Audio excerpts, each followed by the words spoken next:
Michel Canvet. Oui, merci, Monsieur le Président.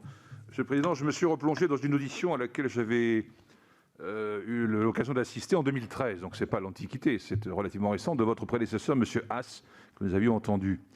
Et je me souviens qu'à l'époque, il avait déjà pointé l'émergence d'une logique qui vient d'être abordée dans les interventions anglo-saxonne, enfin, logique comptable et financière anglo-saxonne, fondamentalement différente de la nôtre, née à la Renaissance, confortée à l'époque du Code civil, etc., d'origine latine, dans lesquelles un bilan, c'est le décalage entre les gains et les pertes dans une entreprise.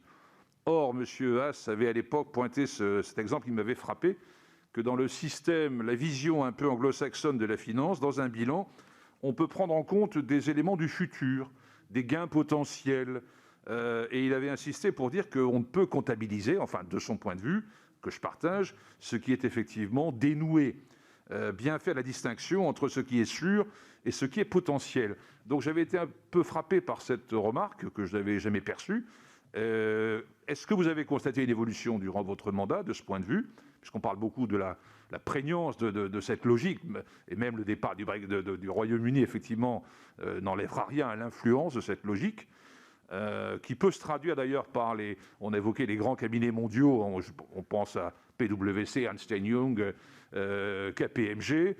Alors, est-ce que, vous avez dit rapprocher les points de vue, est-ce que ce ne sont pas simplement ces grands cabinets-là qui ont, au fil du temps, imposé une autre logique? Et pensez-vous qu'il pourrait y avoir un lien, mais là c'est vraiment au conditionnel, entre cette évolution dans les normes comptables et la crise financière de 2008 qu'on a vécue? Oula. Michel